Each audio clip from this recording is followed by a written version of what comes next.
In today's Goulet Q&A, I talk about old standby ink brands, the importance of the writing surface, and my dream ink lineup.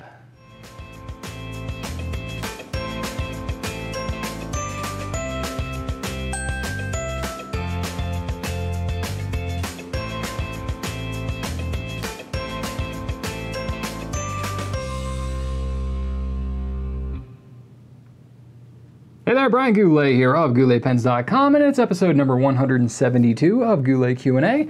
And, you know, I've had a pretty good week last week. This is a really crazy busy week for me. Just, I don't know what it is. A lot of things hit at the same time. I have a lot of meetings with like people outside of our company, and it's just a little bit crazy. So that's kind of fun. Also, just on the personal front, you know, my daughter is graduating preschool. So, you know, I have a little preschool graduation this week, and it's going to be adorable.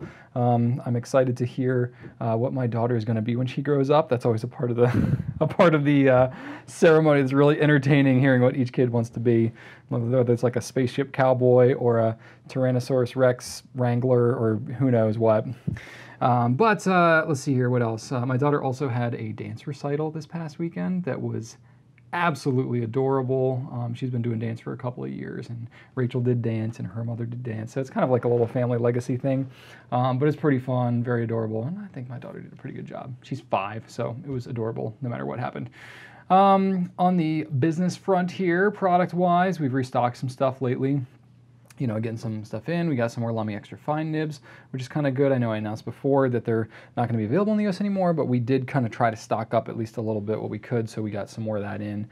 So if you're interested in any of those, now would not be a bad time to try to stock up. Also, we got some new things in, the one of which is the Monteverde Giant Sequoia, which I have 3 different colors to show you here. So I can zoom in just a little bit. And this is a big pen. Like, this is a very big pen. So I just want to give you some basis of comparison here, if I can zoom in today. So to give you some kind of comparison, I'll show you next to a Pilot Metropolitan to give you an idea of just how big it is. It's not like obscenely large, and it's a light pen, but it's definitely worth a quick mention. You know, the grip is pretty big. It's no bigger than like an Edison Collier. You know, I think so if you're used to something like that, it may be worth a gander. But those are launching today in some cool colors. I like this one. I do. You know, nice, clean, very kind of simple. It's got the center band, but, you know, it's not bad. I dig it. Well, you know, nice range of nib sizes too. Other thing that we got in is the Visconti Homo Sapiens. You're looking at this and you're like, well, what's the difference between that? It's never been available in the Bronze Age in the midi size. It's always been in the oversize. So the oversize is what I've been carrying around regularly, but it's in the midi size as well. So that one's got the piston fill as opposed to the power filler. It does have the Dream Touch nib, but it's a smaller size nib. So you can see what the difference is there. And the difference between this nib is it comes in the 2-tone on the oversized one, but they actually plated it in like a rose gold plating that matches the bronze. So it actually, the nib, it closer matches the trim, which I think is kind of a nice touch. But really nice looking pen, a little bit less expensive than the oversized too, which is kind of nice. So if you're interested in the Bronze Age Homo Sapiens and you prefer the smaller size, this size is really like perfect for my wife's hands. This one's perfect for mine. So that is available now, so you can check that out. And then another cool thing that we have now is the Visconti Homo Sapiens Elegance, which is a really classy looking pen. It's made of resin as opposed to the ebonite. I've been getting questions lately about like if this is replacing sorry, I said ebonite, I realized just now, not ebonite, lava. I've heard people saying that this was going to replace the lava. That is not the case. Like, that's not going away. They just came out with this new, you know, midi size. No, it's not going away.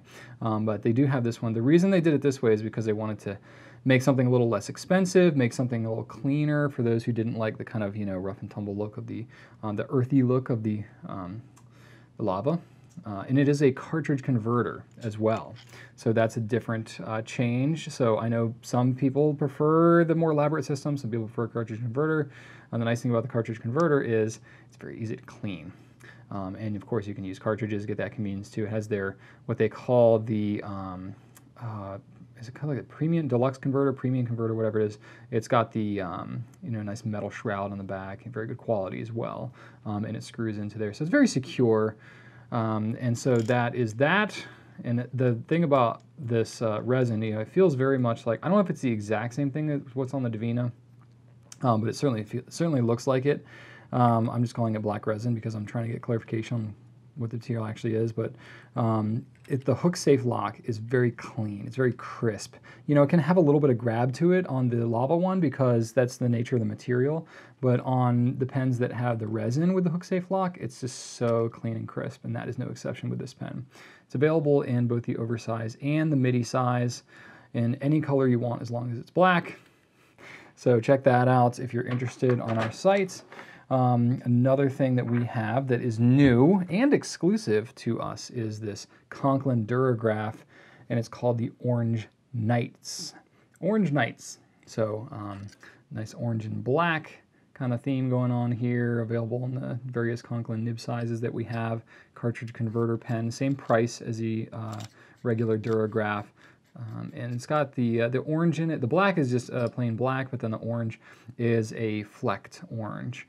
So if you dig that look, you should definitely check that one out. It's kind of cool. Orange is a little bit translucent too, so if you hold it up to the light, you can actually see the ink kind of sloshing around in there as you're writing with it. And then the other thing that I have to show you here is a pen that is going to be coming out very soon, which is this, well, coming out to us. It's already available, but it's just one that we're picking up because I just think it's so cool. It's the Aurora 88 in a demonstrator with black trim. And what's cool about this, aside from the fact that it's like this matte black trim with the clear, which is pretty sweet, but they even went so far as to do a clear nib housing on this pen as well. So you can actually see the ink even through the nib housing. That's how demonstrated they wanted to get with it. So it looks really crisp. It looks cool. You can see the whole piston mechanism and how it works. You can see there's like, you know, what they call the little extra ink reservoir. So up in the top of the piston, it's not just a flat piston that goes straight across here, but it's actually got a little pocket down inside of the piston. So when you go to fill it, it actually leaves a little bit of ink up in there so that when you run out of ink in the pen, you can just push the piston down and that little pocket of ink in the piston will touch the back of the nib feeder there. And you can then finish up your meeting or whatever and wait to get back to your desk or finish up writing whatever it is, and you're not completely out of ink. So that's kind of a neat little thing that's on all the Aurora piston pens that I'm aware of, but you can actually see it in action on this one. So be on the lookout for that one. It's not super cheap. It's $876, but if you dig it, I recommend you check it out because it's pretty sweet. They do a good job with that demo. Getting something that much of a demonstrator is tough because they got to polish the outside, the inside. It's all got to be super crispy looking, but it does look good. And then we got some other things that are going to be coming out fairly soon, one of which is the TWSBI 580 All Turquoise, which I know a lot of you are very excited about. Getting a lot of interest in that already. We're going to have that one soon, hopefully next week, but I don't have any absolute guarantees on that yet, so sign up for the email notification list on our site if you want that. Also waiting any day, literally, to receive the Stipula Etruria Prisma, which is a rainbow demonstrator from Stipula. Should be pretty cool. I'm going to keep one personally, so I'll show you at some point. But be on the lookout for those if they haven't arrived already. Literally, it's like by the time I'm shooting this on Wednesday, we might even have them by Friday. I'm not sure by the time this video publishes. Other things, next week we're hoping to have enough of our sum lines a day to be able to launch. We decided, I already shot a video on it, and we've decided even since then, we were just carrying the black, but because of stock and we want to make sure that we have enough for everybody, we're going to carry, they have a couple of other colors as well. So we're going to carry a couple of other colors, the Nordic blue, and then there's an orange as well that we're going to carry in both of those. So not like our 100% top choice in colors there, but if it's a color that you like, or maybe you're just not interested in the black, we're hoping that maybe if we run out of the black, we can have a couple other colors for you. So should be kind of interesting. You know, just wanted to show, because this is the one that we've been writing in. So you'll see some of this writing in the video that we're going to put out soon. You know, it's got the writing in here. It does have a little bit of ghosting. There's been some debate kind of internally about just how much the ghosting there is. If you're using the broader nibs and some of the darker inks, you can notice a little more of the ghosting. I've been using mine personally with Diamine Marine and Noodler's Black, and I haven't had any problem. Like, I can notice the ghosting a little bit, but then when I write on the other side of it, it's not like it's bleeding through. When I write on the other side, it's not enough to really conflict with my writing. So that could be just a personal preference thing, but I've been very pleased myself with the quality of the paper that's in this thing, and I think I've been been very happy with how it's performed. I got one on May 17th, and I've been writing in it literally every day since then, so that's kind of cool. I've actually been legit using that thing. We're going to I have a lot of different things. The Aurora Duo cards very soon, so actually just shot a video right before I shot this Q&A. That should be coming out somewhat soon, but these we're still waiting on a few more, and then we'll be able to launch those, so those will be coming out soon. So be on the lookout for that. And then we have Leuchtturm 2018 planners that are going to be coming out very soon.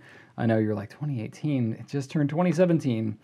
Well, we're almost halfway through the year here, folks, so it is time. They actually arrive, normally they arrive in like July kind of time frame. They're here a little bit early this time, so we'll have those fairly soon as well. So very busy, lots of exciting stuff going on right now. It's kind of cool. So now that we've talked about some of the new stuff coming in, let's go ahead and get into the questions for this week, shall we? Kicking it off with pen and writing questions. This is from Jude C on Facebook. The surface that paper is placed on, such as a wood table or the remaining pages in a notebook, seem to really affect a pen's smoothness. Do you prefer a special clipboard or a soft mat under your paper when you write?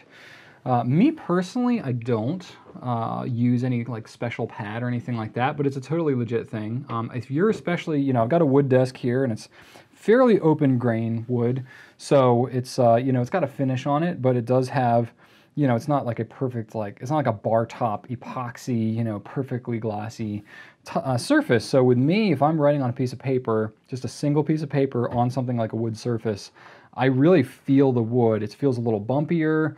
I feel a little more drag. I think that's just the nature of when you don't have anything backing it up. I know when I've watched other like calligraphers and stuff like that, now this is people using dip pens, they will say specifically things like you should always have a backer to whatever it is you're writing on. Now that's with dip nibs, which can be very unforgiving in terms of their feel. But I feel it's the same way with fountain pens too. So I think if you are writing on a wooden surface or some kind of bare surface, it doesn't have to be wood, it could be really anything. I've used like tile countertops or anything like that. Having some kind of backer can be really helpful. Worst case, you can just use a piece of paper or a couple of other pieces of paper. That's oftentimes enough. But you may consider getting something more specific for that purpose. I don't know about clipboards necessarily, but I know you can actually buy these things called desk pads or maybe writing pads. That's like these big leather, you think of like when you buy like executive furnishings, for your desk, you get this big pad. That's really kind of what it's for, is for if you're writing with a single piece of paper, it's meant as a backer for that paper to give it a nice feel to the page. So it's a very legit thing. I don't sell anything like that here. I've never really had anybody ask me for them, plus they're huge to ship and all that kind of stuff. So it's not really my bag, but I've never gotten one of them. I've never really used one myself personally. Well, maybe I will. Maybe I'll also pique my interest in it, but I think that it definitely is something that can impact it, but it's really a personal preference thing. So just, try it out. Try using paper underneath and all that and see if it makes a difference for you. All right, this next question is from Eddie Alba on YouTube. Brian, I really have an existential question. If you like pens, paper, and ink, you are a what? Like, is there a word that means pens, ink, and paper lover? I think it's a good question. I'm not sure there's like one standard answer within the kind of pen world. Do we all call ourselves whatever? It's like, I think about any other niche kind of hobby interests, all tend to call themselves one thing. I don't know if there's any like one thing like that in the fountain pen world. I know there's been things that have been tossed around. I think the nature of fountain pen enthusiast or fountain pen lover or something like that, it's not super conducive to like an easy, catchy name, so it hasn't really caught on anything. So fountain pen enthusiast is kind of like one thing, or fountain pen fan or fanatic, fountain pen fanatic kind of fits. I've heard inkophiles for people that are really into ink, or maybe stylophiles. Not quite as catchy, but it's kind of what works. Pen people, paper junkie, pen junkie. I've heard a lot of these kind of things tossed around, but there really is no common term that I'm aware of. I was trying to rack my brain, think about it. I was like, have I ever seen anything online? Or I don't really call myself anything. Is anybody else maybe? Is there something in the community? I don't know. And I asked my team, I was like, hey, do you guys know? And they're like, well, maybe this, that, and the other. There's no like one resonating thing like, oh yeah, anybody who's into pens are called, penophiles or something. That's a terrible name. You should not use that. But is there something out there? I don't really know. I would love to maybe try to come up with one. I don't know. I tried to come up with one to present in this Q&A and maybe present it to you and be like, we should call ourselves this. But I couldn't think of anything. So if you can think of anything, let me know in the comments. I think that would be kind of fun. Or maybe there's something else that people are already using and I'm just oblivious to it. I don't think that's the case, but maybe I am. It can happen. I do get inside my own head sometimes. Maybe. All right. Fun question, though. Thank you for asking that. This next one's from Jonathan D. on Facebook. When filling a piston-filled pen, how difficult or troublesome is it to switch out ink on a regular basis? I love the inks that the Goulet Pen Company posts, but I'm not sure how tedious it is to switch inks out. Okay, I've kind of touched on this here and there as I've talked about specific pens like TWSBI. I feel like, you know, I was racking my brain trying to think like, have I covered this before? I'm not sure, so forgive me if I have already covered this in a previous Q&A, but I'm going to use a TWSBI Eco as an example because it's a clear demonstrator and it's pretty easy. So for those of you that don't know what a piston filling pen is, it's where the filling mechanism is built into the body of the pen. So you unscrew the back, the piston goes down, you put it into the ink, you screw it, unscrew it, whatever the direction is. Go the opposite way, and it draws the ink up into the pen, and then your pen is just filled with ink and nice ink capacity and all that. The only problem is it can be a little bit tedious to clean it out sometimes if you're switching inks because the entire body of the pen is filled with ink. You cannot use something like a bulb syringe in most cases, which you can use on things like a cartridge converter pen. You know, you think about a normal pen. I'll use the Aurora Duocart here as an example. You know, you take it out. Okay, that's fun. And then when you go to clean it out, you fill your bulb syringe with water and you can just, boom, you blast the water all the way through it. Your pen is basically clean and you can use a different color. So that's easy when you have a cartridge converter pen. That's one of the reasons I love them the most, actually. And I use cartridge converter pens almost exclusively when I'm testing out inks and trying to get different ink experiences because of how easy it is to clean out. Piston filling pens is not the same way, but that's not really their purpose either. Piston filling pens are great because they have a higher ink capacity and they are made to basically last longer with one ink. So you think about like if you're testing an ink, you really don't need even a quarter of the ink capacity that a piston filling pen has. You may just have it be where the particular pen you're using has a nib that you love or you love the feel of it, you like to carry it around, but you still also like to change inks all the time. So a couple things I want to just address regarding that is if you have a piston filling pen that has a removable mechanism or a removable nib unit, that's where it can really help you a lot when it comes time to switching out inks. So for example, TWSBI Eco is a very affordable pen, which is nice, like all the TWSBIs are really. And when it comes time to actually clean out the pen, it can be a lot easier because they even supply you a wrench to be able to take it apart. So I'll just unscrew the back of the mechanism and then you can pull it out of the pen. And then essentially it's like the cartridge converter where you can fill your bulb syringe with water, you can flush it through your piston filling pen and it cleans it all out. And then if you want to, you can grab a Q-tip and you can kind of swab out the inside here if you want to get it really clean with a demonstrator pen. Sometimes you need to do that. You reassemble the thing and then you're ready to go with another ink. It's a few extra steps than a cartridge converter, but it's really not too bad. So if you were going to use it, I would suggest using something that is disassemblable like this.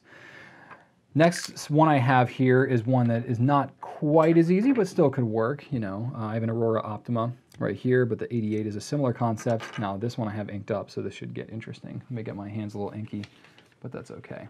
I already have ink on my fingers anyway. It always makes me feel accomplished when I do that. But anyway, so this one does not, it requires a special tool to be able to remove the mechanism, which I don't recommend trying to hack it yourself. But if you are still trying to clean it out easily, you can actually remove the nib unit. So you just want to be careful. You don't want to grip it on the tip or on the wings, but right here you want to put your fingers like that. And then it may take a second to kind of break the seal a little bit, but then you unscrew it. You can pull out the whole nib housing, and then what you can do is you can actually take the nib housing and you can flush that with your bulb syringe. Sometimes. That depends on how easy that is to do, but it's certainly an option to remove it from the pen. And then you can flush out the pen. You can just run water straight into here. You can use a Q-tip, kind of swab around, and that can make it pretty easy to clean out the pen. So even if you don't have a pen where you can remove the mechanism completely, you can at least partially disassemble this. You can do that on the Aurora here. You can do that on the Pelikan pens. You know, this is an M800, similar concept. I can just remove the nib unit here. Voila, pull that out. M800 actually, if you, here's a little hack if you don't already know. If you have an M800, it's just like the TWSBI. You can actually use the regular TWSBI wrench. I'm not sure if I can use the Eco wrench. It might be, yeah, look at that, I can. So it actually fits the TWSBI wrench. And if you already have a TWSBI wrench, you can use it to take out the mechanism on your Pelikan M800. Now the M600, 400, 200, you can't, but there you go. There's a mechanism of the M800, and then you can do the same kind of thing here. So nice little hack there in case you happen to have one of those. If you're comfortable taking apart your M800, it's a rather expensive pen, but it's up to you. Thing is, when you get into these really expensive pens, you realize, you know, they're all just put together just like all other pens. Once you know how to do it, it's not as intimidating, but it can be intimidating the first time, you know how. So anyway, that's the M800. The only thing that can be really troublesome is when you get into pens that can't do either very easily. I have a Montblanc 149 right here. They really don't design these to be taken apart easily without having kind of special tooling and stuff like that. So that pretty much you're left to screwing and unscrewing and flushing it out and stuff like that. So it's a little more cumbersome. These ones I don't recommend as much, you know, using it to just test out a whole ton of different inks because it's a little bit more of a pain to clean it out. But anyway, I just wanted to show you those little tricks and kind of give you my 2 cents about the piston filling pens when testing inks right there. Cool? All right, let's talk about ink, shall we? Got a bunch of ink questions this week. I got 3 ink questions that I'm going to answer today. First one is from kitssnaps on kitssnaps on Instagram. Kitssnaps. My question is about iron gall inks, and these inks that are blue-black or have some other name, like Pelikan Edelstein Tanzanite, which according to your specs is not an iron gall ink, but still turns black. And then there's a green-black out there and other colors-hyphen-blacks out there. Do they all turn black? And if so, why? How do they get their hyphen-black name? Why does Edelstein Tanzanite turn black? Yada, yada, yada. So I'll talk a little bit about that. You know, originally you have the blue-black ink, which is kind of where the blue-black got its name, is from iron gall. I've talked about iron gall here before, and Wikipedia has a dynamite page on iron gall if you want to get all geeky and learn about the chemistry behind it. I didn't do great in chemistry, and I still struggle a little bit to remember it, but bottom line is there's chemistry involved. So you can go and check out some details there. I recommend you educate yourself if you're interested there. But first thing I want to say is the Edelstein Tanzanite hasn't really been my experience that it turns black, so I don't really know what's going on there. You guys can correct me if you're experiencing different things, but anyway, my experience has not been that Tanzanite turns black over time. But, you know, I haven't used it in every different scenario, and it could just be a matter of its shading and getting darker and something like that. I don't know. But there are other inks that do that. My experience mainly has been that iron gall inks are the only ones that really turn black over time. It's one difference between, like, it goes between black and other colors, or maybe it, you know, gets a lot darker as it dries. That could maybe be the case. There's certain inks like, you know, Noodler's Black Swan Australian Roses really can look pretty black when you put it down hard. But most of the other ones is not like a lighter color and then it really darkens up and turns black after, say, 24 hours or a week or something like that. I know in terms of iron gall inks, there's a couple of different forms of iron gall. And it depends on kind of how it's made. Some iron galls are made using hydrochloric acid, and some are used sulfuric acid, and the speed and the intensity of the iron gall can be different. I believe the sulfuric acid is more intense. I'm not 100% sure on that. Again, chemistry, not my strength. So, and there's some that are, you know, used to be like the blue blacks that used to be iron gall, like the Lamy blue black, Montblanc blue black, that I don't think, I know Lamy's not, I don't believe Montblanc is anymore. So even in terms of the iron gall inks, they're just not as many of them that have been used in kind of that incognito, not really called iron gall, but are actually iron gall. So I don't really think you need to go on a big hunt to try to discover which inks are iron gall. The only ones that I know of right now, and there are other brands that I'm not aware of, but you know, some of the milder ones that are not as like crazy going dark. The platinum blue black, like the regular platinum blue black, is iron gall. They don't really say it anywhere, but it is.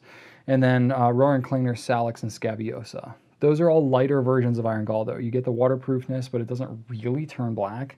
The ones that do, though, Diamine Registrars, the new Platinum Classic inks, that's classic then in the Japanese terminology, that's what they call those iron galls because it was more of a classic style of making ink. And then KWZ, I know, has a lot of different iron galls. There may be a few others floating around out there that I'm not aware of, but in terms of kind of the mainstream, at least in the US here, more the mainstream ink brands, those are the ones that are really more that kind of traditional iron gall, if you will.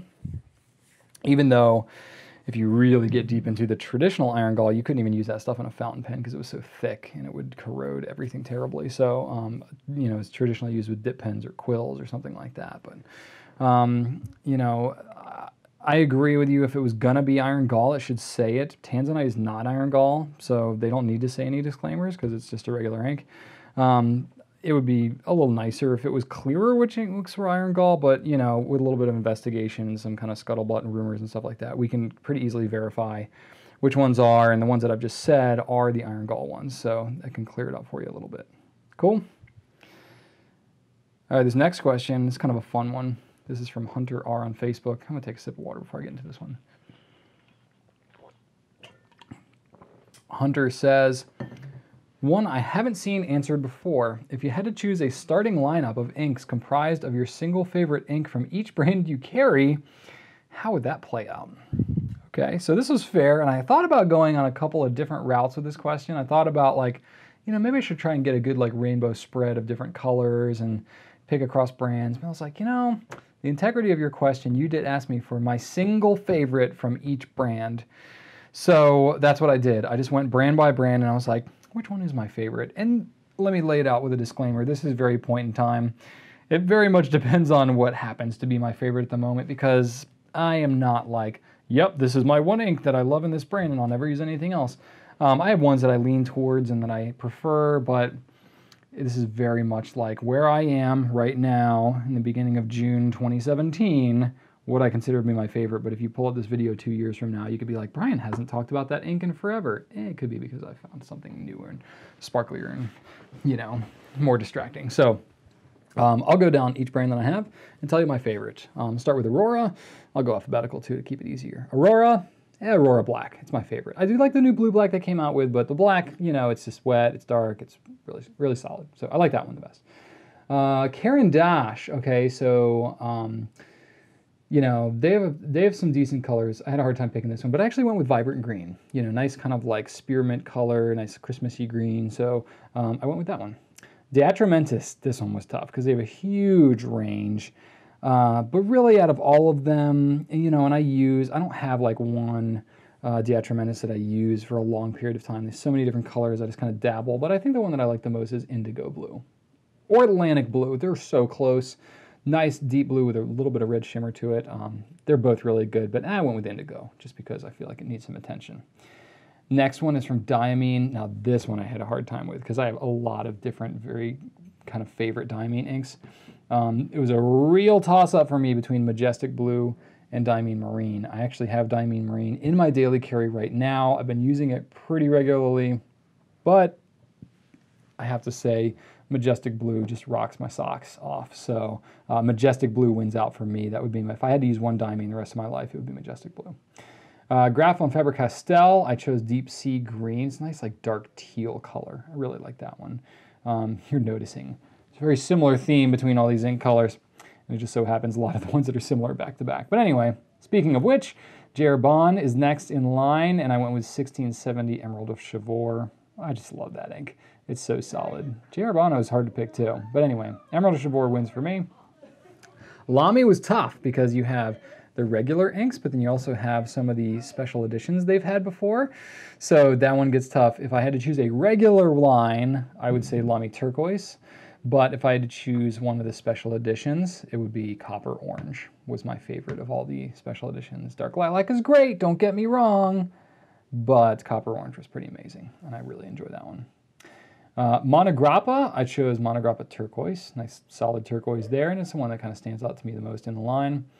Monteverde, I chose Horizon Blue. Nice, bright, vibrant blue. I really dig that. Monteverde's been their ink game on. They've been strong. I just heard there may be more colors coming too, so that's kind of fun. And then Noodler's Liberty's Elysium is an obvious one. I helped design the ink, and it's been near and dear to my heart for the last 5 years, really, at this point, almost. So it's been enjoyable. Love that ink. Pelikan Edelstein, I chose Topaz. Nice teal color as well. I do enjoy that one. And then Pilot Iroshizuku, this one is going to throw you off a little bit. You're probably going to be thinking Konpeki because of all the blues and stuff, but I'm actually going to go with Yamabudo on this one. Nice bright magenta color. I don't really have any other magentas in my lineup, so maybe this one got skewed a little bit just by the fact that by the time I got this far down on my list, I realized how many blues and turquoises I really had in here. But anyway, that's what I'm sticking with. Yamabudo, solid color, love it, vibrant. Platinum. You know, carbon black is really solid, and I do appreciate that one very much. But if I was going to be a little edgier, maybe the classic lavender black. Now, it's an iron gall ink. I'll be honest and say I haven't used it a whole lot, so if I had to go more with what I've experienced with carbon black would be my choice for platinum. Now we go to Robert Oster, and Robert Oster was a tough one because one, you know, I've only been carrying it for a few months, so I have not tested really even a majority of the inks yet. I mean, we've swabbed them and, you know, looked at them and stuff, but I have not like inked them up in pens and used them and stuff because there's just so many and they keep coming out with them. The cop-out answer to my favorite Robert Oster is the next one that's coming out because he just keeps stepping up his game, man. So literally, it just so happens to be that the one that I am now most infatuated with is actually the next one that's coming out is Blue Water Ice. I was able to get a bottle ahead of time to kind of sample it up. We've got it on order. It'll be here in, you know, probably a couple weeks. So that one's coming, but I do enjoy it. So it's a rich blue. Has a little bit of red sheen to it, but it's not like, it doesn't sheen like as much as, you know, like a majestic blue or something like that, but it's a more vibrant blue. So I do enjoy that one. So look out for that. Rower and Klingner, I chose Scabiosa. It's like a dusty purple color, and it is iron gall, so it's waterproof as well. But that's long been my favorite Rower and Klingner color. Though Alt Gold Run is pretty cool too, but I'll stick with Scabiosa. For Schaefer, I chose Schaefer Red. Nice bright punchy red. It's like one of the truest kind of, you know, school reds. A nice great like grading paper red that I think is good. Stipula, I chose Saffron, actually. Nice bright gold color, which normally I'm not into yellow inks at all, but the Saffron really, Musk Green is pretty cool too, but the Saffron, I don't know, something about it makes me happy when I use it. And then Visconti, well, of course I went with the blue. Visconti Blue, it's a nice deep rich blue, and I enjoy that one very much. Their turquoise is pretty nice too, but I do like the blue.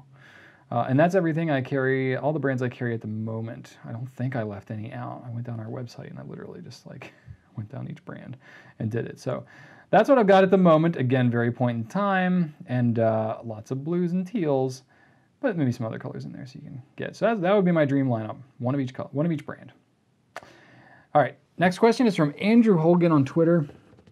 What's your opinion on some of the old-fashioned standby inks? Parker Quink, Waterman, Schaefer Script, Diamond, etc. Okay, so the old-fashioned inks, well, you know, I actually just had an article come up on Fountain Pen Network kind of speculating why we dropped Waterman. It was the other way around. You know, we, you know, just Newell Rubbermaid is a distributor for Waterman and Parker, and they just, you know, made a decision to focus on more of the big box stores and stuff. So all of us smaller retailers like us got kicked out and said, you know, if you guys want to continue to carry the brand, you can go with this other, you know, distributor who's handling all our smaller accounts. without getting into a lot of detail, I wasn't as crazy about the distributorship arrangement there. So, and it wasn't, honestly, those brands were not really very popular. We had kind of talked about dropping them anyway, just because of lack of interest. So that's why we don't have that. So that's a quick kind of explanation there. But as far as the actual quality of the inks and stuff, I actually, before, you know, as soon as we got notice, and it was like, literally it was like day of, it was pretty much like effective as of this date, and we had like a letter in the mail that was like, oh, that's today.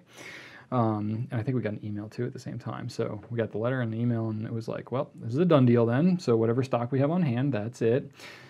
So I just pulled one offline for myself. So I have, you know, one of pretty much everything. We still have Schaefer. It's just Parker and Waterman I'm talking about here. But I basically got one of everything. But, you know, honestly, Parker I've never been a huge fan of their ink. It's just never been great. It's pretty dry. Just hasn't been a stellar performer. Waterman I like a lot more. And for a while there, as I was, you know, kind of testing out pens and stuff like that, Waterman Mysterious Blue or the Blue Black was what I was kind of using as a standard, because I know, you know, Richard Binder and even Brian Gray and a bunch of other people really kind of standardized on the Waterman ink because it's so classic and has been known for a long time. But, you know, what can I say? It is what it is. So, you know, some of the Watermans that I really liked, you know, Serenity Blue, or what was previously Florida Blue, Mysterious Blue, Schaefer Red, Schaefer Turquoise, they're pretty decent. You know, so they're like, those are kind of some of the standouts. But the rest of the lines, they're pretty, you know, they have a pale blue, they have a turquoise, they have a red, they have maybe purple, you know, it's fairly, they have brown. It's pretty standard fare. You know, that's kind of what you're going to get. Most of the time you're dealing with pen companies that also carry ink. They tend to go with really safe, really rather unsaturated inks that, you know, are kind of middle of the road, aren't going to cause any trouble in the pen, which is fine. But, you know, at the same time, they're not super bright and vibrant and very terribly interesting, to be honest with you, for the most part. So they tend to go pretty safe in terms of their colors. Me personally, I think, you know, I think the nature of this question was even talking about, like, you know, there's a lot of people that may even only use these and not venture out too much from them. I think that's just a shame. I think there's so many other fun colors. Like when I got into fountain pens, I didn't have an extensive pen knowledge. So the ink and the colors and all the different variations there is really what drew me into the fountain pen hobby in the first place. So for me, it's like, okay, why in the world would you only stick with a brand that has, you know, 3 or 7 colors when you can get, you know, hundreds and hundreds of different colors? So I think it's a great opportunity to get into things like Diamine and Robert Oster, Diatramentis, you know, Noodlers, other things like that, and really explore a lot. You know, I think you're kind of missing out on some of the experience if you're not going beyond, you know, these typical brands of ink. And I think there's a lot more interesting properties, interesting colors you can get to if you'll expand outside of the typical pen brands. Cool. All right, I got one question left for you. This is a personal question this week. This is from Tuba Cabrera on Twitter. Brian, I haven't seen your ooze tube for a while. Can you tell me what happened to it? The ooze tube. This has got some roots in Q&A here. So, yes, here's the ooze tube. I have 2 different ooze tubes, actually. So, actually, no, I have 3. Where's my other one? I had the original, which was a tiny one. Oh my gosh, where is it? Oh, that's crazy. I didn't even think about it now until just this moment. It's got to be around here somewhere. But anyway, I had a small green one. I literally didn't even just think of it until right now. Here it is. It's hiding. Here's my original. So when I was a kid, I forget how old I was, 8 or 9 years old. I was at a Discovery Science type store, and I bought this thing. They had 2 versions. They had this one and this one. It's called an ooze tube. So it's kind of like an hourglass, but it's a very non-specifically timed hourglass. I think this one's approximately 7 minutes. This one's approximately 15. But it just kind of oozes down, and it creates this cool little effect down there, and it creates a nice bubble at the top that kind of floats up. It's pretty neat, very interesting. At the time I was a kid, I wanted the big one. I didn't have enough money, so I bought the small one, and I always wanted the bigger one. So when I started shooting Q&A, I had this, and I, you know, just kind of brought it and played with it, and it became, if you go back to the older Q&As, like I'm talking like single-digit Q&As, and like maybe within the first 20, I had the ooze tube a lot, and then I kind of took it away because I kept getting asked every single week, what is that thing? So I just got sick of answering the question, to be quite honest with you, so I stopped using it. But anyway, it was kind of distracting for me, if no one else. But it was funny because after I shot, I don't know how many Q&As, I was telling the story over and over again. I was like, man, yeah, as a kid, I always wanted the bigger one. And then one day I was like, you know what? I'm a grown-up now, and I have the internet. Like, I can easily find the big ooze tube that I always wanted as a kid. So I really went online, and literally in about 2 minutes, I found a website that had the bigger ooze tube, and I bought it. I requested a blue one. They did not honor that request, so I got a green one. I was like, well, it kind of matches the original one that I had anyway, except this one is like all dirty looking. Just sun, I guess, exposure over the last 20 years. And then I think I made a comment in a Q&A, I forget, several months ago, and then a viewer actually bought me a blue one and mailed it to me and fulfilled all of my hopes and dreams by giving me a blue ooze tube. So now I have a collection of 3 different ooze tubes, and I'm surprised I'm even able to talk right now because these things are very distracting, and I'm kind of like not able to do more than one thing at a time. But anyway, I do enjoy the desk toys and stuff like that. So there it is. I do have to keep them up on my shelf most of the time, but it's got an interesting little history, especially here in Q&A. But I have a couple of little office toys as well. Of course, I have my Legos here. I'm a big Lego fan, Lego Technic specifically for myself. My son is really into standard Legos. Has just a ton of them, and we made him like a Lego themed room. It's pretty cool. So we have, you know, his he's got the panel doors and on his closet and on his room, and we took the panel part of the door, painted them, and did like I cut out little wooden circles and glued them on there, so it looks like the Lego brick is kind of like coming out of the closet. It looks pretty sweet. And then we built this cabinet and did this whole top that's all like the Lego, you know, platform things, so he can build on top of it. And he's got cubbies that's filled. The guy, his room is just all Legos. But anyway, so I'm a big Lego fan, and whenever he comes in here, he plays with all my Legos. And I have a couple other just random like desk toy type things. I have a little fidget cube, you know, it's got like a little switch and buttons and fidgety things. And I'm a very fidgety person, so if I'm not fidgeting and taking apart pens and stuff like that, I'm playing with other little doodads like that. I have this is kind of cool. This is a snow globe that is something I got special from Platinum. It's kind of a little gift that has all of the, when they did the 5 different lakes around Mount Fuji themes on their 3776 limited editions. This is one of each of those pens, and it's in a snow globe, which is kind of cool. Super rad, right? And has like little P's, little Platinum P logos that float around in there. So that's pretty sweet. So I keep that up there. And then this thing is kind of cool. I just got this recently, but it's got these little metal balls in here, and it's got a little base with a magnet in it. And as it kind of falls down, you can see it's kind of glaring, but it kind of forms into this cool, like, spiky looking thing because the magnet makes the balls all stick together. So I'll have things like this that I'll just have on my desk, and you know, I have meetings with somebody, they'll be like playing with them, or maybe I'll be playing with them and hopefully paying attention to what's going on in the meeting. And then I have other various, you know, little things that I've built. Yeah, pens and stuff. Yeah, nothing else really toy related though. So, you know, I'm very into the office toy things. I think you need to mix a good amount of play and work into what you do. And I try to keep it lighthearted, and I have young kids and all that, and that's reflected in my atmosphere. So kind of a fun little thing. So yeah, that's it for Q&A this week. My question of the week this week, I want to go back to the question I had about the like, what do we call ourselves? So I'm going to leave that as the question of the week. As fountain pen enthusiasts, is there like a cool kind of catchy name that we can come up with together? I think that'd be really neat if we can come up with something. Again, I'm tasking you with it because I failed to come up with one on my own. Maybe I'll come up with a genius idea in the middle of the night or something, but that did not come to me yesterday as I was prepping the Q&A. So if you come up with anything, that'd be really cool. I'll just throw some ideas out there. We can all rally around it and then start to call ourselves the same thing. It'd be kind of sweet. So that's my question of the week this week. What do you think we should call ourselves as fountain pen fanatics, enthusiasts, whatever you want to say? Thanks so much for watching. You can check out this video and more on our site, and subscribe on our YouTube channel if you have not already. Chances are you're already subscribed if you've watched this long, but maybe not. I don't know. You should check it out. So yeah, we're going to be doing some other cool stuff coming out. We'll have some videos coming out here soon, so be ready for that.